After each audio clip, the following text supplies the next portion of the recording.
Hi everyone. So welcome to Python classes. Before start about Python programming language, let us understand what is a programming language and how it is work. So మనం Python programming language గురించి తెలుసుకునే కన్నా ముందు అసలు programming language అంటే ఏంటిది, అది ఏ విధంగా మనకు వర్క్ ఉపయోగిస్తాము అన్నది ఒకసారి తెలుసుకుందామండి. So programming language an ordered set of instructions to be executed by a computer to carry out a specific task is called a program, and the language used to specify these set of instructions to the computer is called a programming language. So ఇప్పుడు మనం computer ద్వారా ఒక నిర్దిష్టమైన పనిని చేయడానికి ఇచ్చే క్రమబద్ధీకరమైన ఇన్స్ట్రక్షన్స్ని మనం programmes అంటాం అనమాట. ఎగ్జాంపుల్, మనం అడిషన్ చేయాలి అనుకుంటే, సో అడిషన్కి సంబంధించింది, సో ఫస్ట్ డేటా వాల్యూస్ ఏ కానీ బి వాల్యూ ఇచ్చిన తర్వాత సో ఏ ప్లస్ బి చేసి రిజల్ట్ ఇవ్వమని చెప్తాం కదా. సో ఈ ఇన్స్ట్రక్షన్స్ ఏవైతే ఉన్నాయో ఈ ఇచ్చే ఇన్స్ట్రక్షన్స్ని మనము ప్రోగ్రామ్ అనమాట. అంటే కంప్యూటర్ ద్వారా ఎగ్జిక్యూట్ చేసేదాన్ని ప్రోగ్రామ్ అంటారు అనమాట. ఈ ఇచ్చే ఇన్స్ట్రక్షన్స్ ఉపయోగించే లాంగ్వేజ్ని మనం ప్రోగ్రామింగ్ లాంగ్వేజ్ అంటాం అనమాట. సో ఇక్కడ ఎగ్జాంపుల్ కింద కూడా మీకు చూపించడం జరిగింది. సో ఇక్కడ ఈ స్క్రీన్లో A is equal to 3, B is equal to 4, print A plus B అని అన్నాము. సో ఇక్కడ ఏమవుతుంది, ఫస్ట్ ఏకి సంబంధించింది 3 అనే వాల్యూ ఏలో స్టోర్ అవుతుంది, 4 అనే వాల్యూ బిలో స్టోర్ అవుతుంది. సో ఇక్కడ మనం ఏ ప్లస్ బి సమ్ చేసేసి రిజల్ట్ అనేది మనకి ఇక్కడ ఇస్తుంది అనమాట. ఇట్లా ఎగ్జిక్యూట్ చేస్తుంది. ఇది ప్రోగ్రామింగ్ ఈ లాంగ్వేజ్ ఏదైతే ఉందో. సో ఇప్పుడు ఈ సిస్టంలో మనం ఇచ్చిన ఈ ఇన్స్ట్రక్షన్స్ని మనం ప్రోగ్రామ్స్ అంటాము. సో ఈ సిస్టమ్ అర్థం చేసుకున్న మనం ఏ విధంగా తెచ్చామో ఈ ఇచ్చిన ఇన్స్ట్రక్షన్ని లాంగ్వేజెస్ అంటాం అనమాట, ప్రోగ్రామింగ్ లాంగ్వేజ్ అంటాం అనమాట. As we know that computer understand the language of zeros and ones, which is called machine language or low level language. So మీరు అందరూ వినే ఉంటారు, కంప్యూటర్కి ఓన్లీ జీరోస్ అండ్ వన్స్ మాత్రమే అర్థమవుతాయి. మనం ఇచ్చే ఏబిసిడి ఇలాంటి క్యారెక్టర్స్ అవి అది అర్థం చేసుకోదు. వాటిని మనము కన్వర్ట్ చేస్తాము, మిషన్ లాంగ్వేజ్లోకి కన్వర్ట్ చేసేసి కంప్యూటర్కి అర్థమయ్యే రేంజ్లో మళ్ళీ కంప్యూటర్కి అర్థమయ్యేలా చెప్పి తర్వాత కంప్యూటర్ నుండి మనకు కావాల్సిన అవుట్పుట్ని మనకు అర్థమయ్యే రేంజ్లో మనం తీసుకుంటాము. However it is difficult for humans to right are comprehend instruction using zeros and ones. This leads to the advent of high level programming language like Python, C++, Visual Basics, PHP, Java, etc. that are easier to manage by humans but are not directly understood by the computer.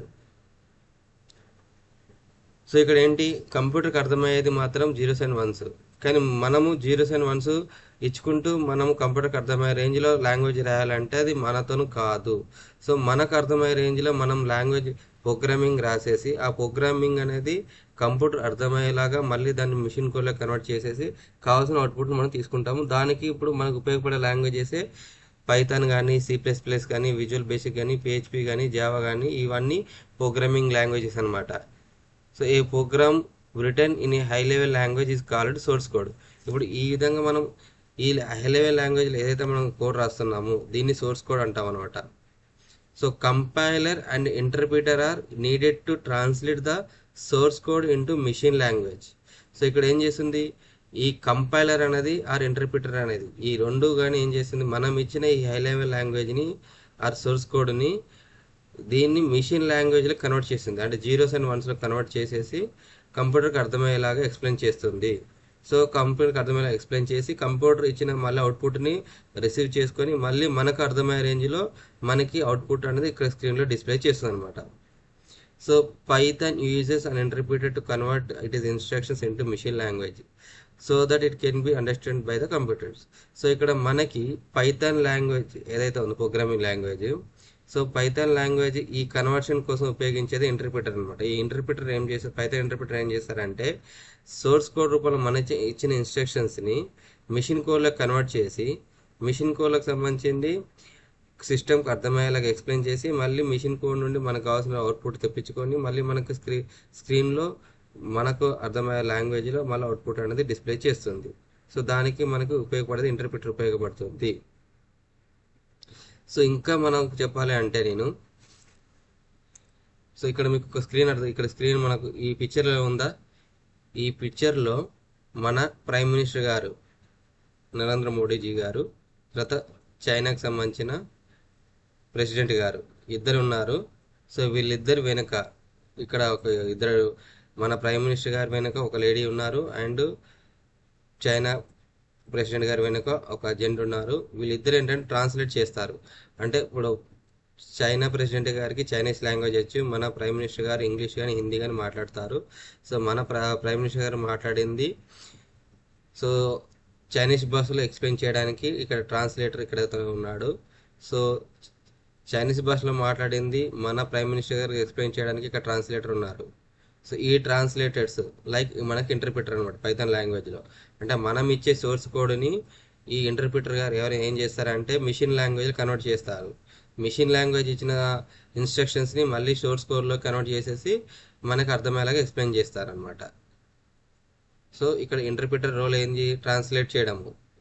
So translate చేసేసి మనకి హ్యూమన్కి అర్థమయ్యే విధంగా are సిస్టమ్కి అర్థమయ్యే విధంగా convert చేసేసి కావాల్సిన అవుట్పుట్ని మనకి రిజల్ట్ రూపంలో ఇస్తుంది అనమాట.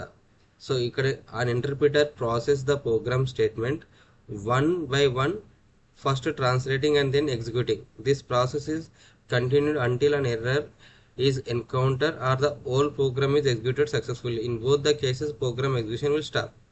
సో ఇక్కడ ఇది ఏం చేస్తుంది అంటే మనం ఇచ్చే ఇన్స్ట్రక్షన్స్ని అది ముందుగా ట్రాన్స్లేట్ చేస్తుంది. ట్రాన్స్లేట్ చేసి తర్వాత ఎగ్జిక్యూట్ చేస్తుంది. ఈ ఎగ్జిక్యూషన్ చేసిన తర్వాత ఐదరు ఆ ఎగ్జిక్యూషన్ ప్రాసెస్లలో ఒకవేళ ఎర్రర్ వస్తే ప్రోగ్రాము స్టాప్ చేస్తుంది, లేదు రిజల్ట్ అనేది ప్రాపర్గా వచ్చి అంటే రిజల్ట్ ఎగ్జిక్యూట్ అయ్యి రిజల్ట్ అనేది సక్సెస్ వచ్చిన ప్రోగ్రామ్ స్టార్ట్ చేస్తుంది. అంటే మనకి ఫైనల్గా ట్రాన్స్లేట్ చేసింది ఎగ్జిక్యూట్ అయ్యి ఐదరు ఎర్రర్ రూపంలో కానీ ఆరు అవుట్పుట్ రూపంలో కానీ మనకి సక్సెస్ అయిన తర్వాత మాత్రం స్టాప్ చేసింది. ఇక్కడ చూడండి, A = 3 అన్నాను, C = 4 అన్నాను, బట్ ప్రింట్లో వచ్చేసి A+D అన్నాను. ఇక్కడ D అనేది నేను అవుట్పుట్ ఇక్కడ ఇన్స్ట్రక్షన్స్ ఇవ్వలేదు కానీ సమ్ చేయడంలో డీని ఉపయోగించాను కాబట్టి ఇక్కడ ఎర్రర్ వచ్చింది, D ఈజ్ నాట్ డిఫైన్డ్ అని చెప్పి. So D is not defined అని చెప్పి ఎర్రర్ అని చూపించుకుంటూ ఇక్కడ ఎగ్జిక్యూషన్ స్టాప్ చేసింది. మళ్ళీ అదే కోడ్ను నెక్స్ట్ దాంట్లో ప్రింట్ A+C అన్నాను. సో ఏకి సంబంధించింది 3 వాల్యూ ప్లస్ సికి సంబంధించిన 4 వాల్యూ రెండింటిని సమ్ చేసి 7 అనే రూపంలో మనకి ఇక్కడ మనకు అవుట్పుట్ అనేది ఇవ్వడం జరిగింది. సో ఈ విధంగా ఎగ్జిక్యూషన్ అని చేసింది అండ్ సక్సెస్ఫుల్గా మనకి రిజల్ట్ వచ్చింది. ఇక్కడతో మనకి ప్రోగ్రామ్ అనేది స్టాప్ అవుతుంది. సో ఐదరు ఎర్రర్ రూపంలో ఆరు ప్రోగ్రామ్ సక్సెస్ఫుల్గా ఎగ్జిక్యూట్ చేసిన కానీ మన ఇంటర్ప్రిటర్ ప్రోగ్రామ్ ఎగ్జిక్యూషన్ స్టాప్ చేస్తుంది. So features of Python.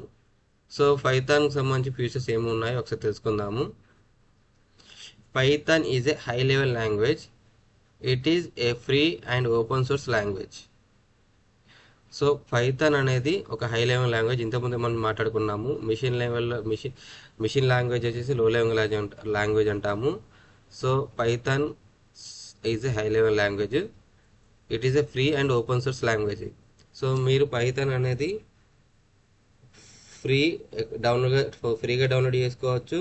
మళ్ళీ ఇది ఏంటంటే దీనికి ఓపెన్ సోర్స్ లాంగ్వేజ్ కాబట్టి ఎవరైనా దీన్ని అప్గ్రేడ్ చేయడానికి అవకాశం ఉంటుంది అనమాట. అంటే ప్రోగ్రామింగ్ లాంగ్వేజ్ మీద ఐడియా ఉన్న వాళ్ళు ఆ కోడ్ని డౌన్లోడ్ చేసుకొని కోడ్లో మోడిఫికేషన్ చేసుకొని ఇంకా ఇంప్రూవ్ చేసుకోవడానికి అవకాశం ఉంటుంది అనమాట. సో ఆ విధంగానే మనకి పైథాన్ అనేది కమ్యూనిటీ అనేది చాలా ఇంక్రీజ్ అయింది. సో ఇప్పుడు ప్రస్తుతం మనకి పైథాన్కి సంబంధించిన లేటెస్ట్ వర్షన్ మీరు డౌన్లోడ్ చేసుకోవాలంటే https://www.python.org ఈ వెబ్సైట్ ఓపెన్ చేస్తే మీకు పైథాన్ సంబంధించిన లేటెస్ట్ వర్షన్ డౌన్లోడ్ అవైలబుల్గా ఉంటుంది. అక్కడ నుండి మీరు అఫీషియల్ వెబ్సైట్ నుండి పైథాన్కి సంబంధించిన లేటెస్ట్ వర్షన్ డౌన్లోడ్ చేసుకోవచ్చు. సో ఇంతకుముందు చెప్పాము, it is a interpreter language as Python program are executed by an interpreter. So interpreter ఏం చేస్తుందో కూడా చెప్పాము. ఇంటర్ప్రిటర్ ట్రాన్స్లేట్ చేసి తర్వాత ఎగ్జిక్యూషన్ అనేది స్టార్ట్ చేస్తుంది. ఎగ్జిక్యూషన్ స్టార్ట్ చేసేసి సక్సెస్ఫుల్గా రిజల్ట్ అనేది కరెక్ట్గా ఉంటే, సోర్స్ కోడ్ అనేది కరెక్ట్గా ఉంటే ఎగ్జిక్యూషన్ అనేది సక్సెస్ఫుల్గా ఎగ్జిక్యూట్ చేస్తుంది. అదర్వైజ్ ఏమైనా ఎర్రర్స్ వస్తే ఎర్రర్ అనేది రిజల్ట్ చూపించేసి క్లోజ్ చేస్తుంది అనమాట. Python program are easy to understand as they have a clearly defined syntax and relatively simple structure. So నేను స్టార్టింగ్లో చెప్పాను, పైథాన్ అనేది చాలా simple language, easy understanding language అండి. నార్మల్ ఇంగ్లీష్ వస్తే చాలు మీకు నేర్చుకోవాలని ఉంటే మనకు ఇంటర్మీడియట్ లెవెల్లో, అంటే 11th క్లాస్ అని ఇంటర్మీడియట్ అనుకోండి, ఇంటర్మీడియట్ లెవెల్లోనే ఈ లాంగ్వేజ్ అని ఇంట్రొడ్యూస్ చేశారంటే మీరు అర్థం చేసుకోవచ్చు ఎంత ఈజీగా ఉంటుందో. సో మీరు నిజంగా ఏదైనా ఒక లాంగ్వేజ్ నేర్చుకోవాలి, ఏదైనా ఒక లాంగ్వేజ్ మీకు కమాండ్ రావాలనుకుంటే సో ఇది మీ బెస్ట్ చాయిస్ అండి. సో మీరు పైథాన్ అనేది ఈజీగా అర్థం చేసుకోగలరు. Python is A case sensitive. So Python అనేది ఏంటంటే ఒక కేస్ సెన్సిటివ్ అండి. క్యాపిటల్స్లో ఇస్తే క్యాపిటల్లో రీడ్ అవుతుంది, అండ్ స్మాల్గా ఇస్తే స్మాల్గా రీడ్ అవుతుంది. ఆ రెండు డిఫరెంట్గా ఉంటాయి అనమాట. ఎగ్జాంపుల్ ఇక్కడ మీకు చూపించాను, నెంబర్ ఇది క్యాపిటల్ నెంబర్ అండి. సో ఇది వేరు, ఇది ఒక variable, and number small letters ఇవ్వడం జరిగింది, ఇది వేరియబుల్. సిస్టమ్ రెండింటిని యాక్సెప్ట్ చేస్తుంది, రెండిట్లో మనం కావాల్సిన డేటాని స్టోర్ చేసుకొని రిట్రీవ్ చేసుకోవచ్చు. సో దానికి దీనికి డిఫరెంట్ ఉందన్నమాట. సో నెంబరు ప్రొనౌన్సియేషన్ మనకు ఒకటే, కానీ కంప్యూటర్కి వచ్చేసరికి మాత్రం ఇక్కడ క్యాపిటల్ నెంబర్ వేరు, స్మాల్ నెంబర్ వేరు. So Python is A portable and platform independent, means it can run on various operating systems and hardware platforms like Windows, Unix, Linux and Mac etc. So Python అనేది platform independent అండి. ఏ programming లాంగ్వేజ్లో కూడా మీరు అంటే పైథాన్లో రాసిన ప్రోగ్రామ్ని ఏ operating సిస్టంలో అయినా ఎగ్జిక్యూట్ చేయడానికి అవకాశం ఉంటుంది. అది విండోలో కానీ, యూనిక్స్లో కానీ, లైనక్స్లో కానీ, మ్యాక్లో కానీ. So Python has a rich library of free defined functions. So పైథాన్లో ఫ్రీ డిఫైన్ ఫంక్షన్ చాలా ఉన్నాయి. సో వాటికి ఎగ్జాంపుల్ ఇక్కడ చూపించడం జరిగింది. So absolute, all, any, ASCII, bin, Boolean, byte array, bytes, callable, character, compile, complex, del attribute, delete attribute, dictionary, directory, division mod, enumerator, evaluation, execution, filter, float, format, frozen set, get attribute, globals, has attribute, hexa, id, input, integer, is instance, is subclass, iterator, length, list, locals, map, maximum, memory view, minimum, next, object, act, open, ard, pow, print, range, reversed, round, set attributes, slice, sorted, string, some, super, tuple, type, variables, zip, ఇట్లా మనకి పైథాన్లో free defined functions ఉంటాయి. ఈ ఒక్కొక్క function గురించి ఇక మనం next వీడియోస్లో తెలుసుకుందాము. Python is also helpful web development. Many popular web services and applications are built using Python. Example Instagram, Pinterest, Swiftify, Spotify, Dropbox, Disqus, Uber and Reddit. So Python అనేది data analyst కోసమే కాకుండా web development పర్పస్లో కూడా ఉపయోగిస్తారు. ప్రస్తుతం మనకు Python programming language చేసిన web applications వచ్చేసి Instagram, Pinterest, Spotify, Dropbox, Disqus, Uber and Reddit. దీంట్లో మొత్తం పైథాన్ లాంగ్వేజ్ ఉపయోగించడం జరిగింది. So Python uses indentation for blocks and nested blocks. So Python లాంగ్వేజ్లో మనము ఇండెంటేషన్ అనేది ఉపయోగిస్తామండి. ఎగ్జాంపుల్ ఇక్కడ మీకు కోడ్ రాసి చూపించాను. ఇక్కడ result is equal to empty list, square brackets ఇవ్వడం జరిగింది. Data is equal to td dot find underscore all A for I in data. So అంటే ఈ పర్టికులర్ పోర్షన్ ఏదైతే ఉందో, ఈ ఫర్ బ్లాక్ ఉంది చూసారా, ఫర్ బ్లాక్ తర్వాత మనము టెస్ట్ అనే వేరియబుల్ రాయడం జరిగింది. ఈ టెస్ట్ వేరియబుల్ సంబంధించింది. తర్వాత రిజల్ట్ అనేది రాయడం జరిగింది. ఈ ముందు ఒక స్పేస్ ఇచ్చాము. ఈ స్పేస్ ఏదైతే ఉందో ఈ స్పేస్ని ఇండెంటేషన్ అంటారు అనమాట. ఫర్ బ్లాక్ కానీ ఇఫ్ కానీ వైల్ కానీ మనం ఉపయోగించినప్పుడు కంపల్సరీగా ఇండెంటేషన్ అనేది ఉపయోగించాల్సి ఉంటుంది. సో ఇండెంటేషన్ ఉపయోగించకపోతే ఎర్రర్ వస్తుంది మీకు. లైక్ జావాలో మనం కర్లీ బ్రాకెట్స్ ఉపయోగిస్తాం కదా, సిలో మనం కర్లీ బ్రాకెట్స్ ఉపయోగిస్తాం కదా. సో ఇక్కడ కర్లీ బ్రాకెట్స్ కంటే కాకుండా ఇండెంటేషన్ ఉపయోగిస్తున్నాం. అంటే బ్లాక్ ఆర్ నెస్టెడ్ బ్లాక్స్ ఎగ్జిక్యూషన్కి మనము ఇండెంటేషన్ ఉపయోగిస్తాము. Indentation nothing but 4 spaces.